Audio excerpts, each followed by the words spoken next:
نمایندگان وزارت کارهای خارجه تاجیکستان سفیران و خبرنگاران را دعوت کردند تا بگویند برای یک سال رهبری در اتحاد دولت‌های مستقل چی نقشه‌ها دارند. از 1 ژانویه سال 2025 ریاست سازمان اتحاد دولت‌های مستقل برای یک سال به عهده تاجیکستان می‌گذرد. این نماینده وزارت کارهای خارجه گفت تاجیکستان تلاش می‌کند موقع اتحاد دولت‌های مستقل در عرصه جهانی بالا رود. هدف دیگری ما مطابق کردن ساختار، روند و اصولهای کاری اتحاد دولت‌های مستقل به واقعیت‌های نو است. تقویت همکاری کشورهای عضو در بخش‌های صنعت، انرژتیکا، مبارزه با مواد مخدر، قاچاق انسان از برنامه‌های دیگر تاجیکستان برای رهبری سازمان اتحاد دولت‌های مستقل بوده است. در این نشست بعضی خبرنگاران پرسیدند اتحاد دولت‌های مستقل یک سازمان ضعیف است و تاجیکستان برای بالا بردن ایمیج آن در عرصه جهانی چه کار کرده می‌تواند؟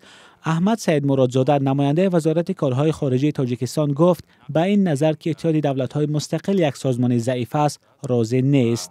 تاجیکستان اتحاد دولت‌های مستقل را همچون ابزاری مهم برای رشد رابطه‌های انوی کشورهای پساشوروی، یعنی این ابزار نقش این ابزار برای چی مهم است از نگاه ما؟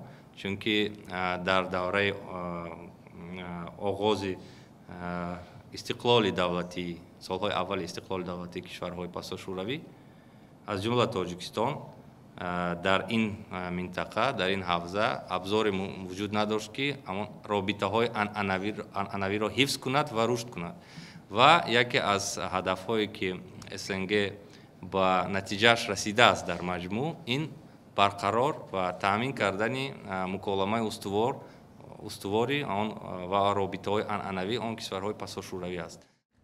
اتحاد دولت‌های مستقل یک سازمان زیر نفوذ روسیه 33 سال پیش به خاطر سرجم کردن 15 کشور شوروی سابق تأسیس یافته است.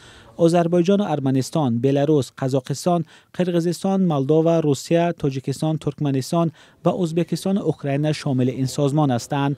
نمایندگان اوکراین چند سال باز در نشست‌های این سازمان شرکت نمی‌کنند. این کشورها میان خود اختلاف‌های زیادی دارند، از جمله حمله روسیه به اوکراین، جنگ میان آذربایجان و ارمنستان و مناقشه‌ها در مرز تاجیکستان و قرقیزستان. ولی مسئله مهم برای تاجیکستان امسال شاید موضوع مهاجرت باشد. از نماینده وزارت کارهای خارجه تاجیکستان پرسیدم که در دوره ریاستشان در اتحاد دولت‌های مستقل برای مهاجران چه نقشه‌هایی دارند. یکی از مقصدهای اساسی تاجیکستان و هدفهایی که ریاست تاجیکستان در اتحاد دولت‌های مستقل گذاشته است این تقویت سازی، برگزاری جلسه‌های کارشناسان جهت کارکرد نهایی آن لایحه‌های حجت‌هایی که در سمت فعالیت مهاجران کاری در حوزه ایدم قرار دارند میباشد. در مجموع 4 حجت در بررسی جانب‌ها قرار دارد. راستی نهایی سازی این حجت‌ها سال‌های اخیر با دشواری‌ها روبرو شده ایستاده است. در این نشست همچنین خبر دادند که سال آینده رهبران کشورهای عضو اتحاد دولت‌های مستقل در دوشنبه وام می‌خورند. در شرایطی که اختلاف بین کشورهای عضو این سازمان کم نیست، روشن نیست که در دوره رهبری تاجیکستان اتحاد دولت‌های مستقل را چه انتظار است. مولا رجب یوسفی شهلای عبدالله، آزادی، دوشنبه.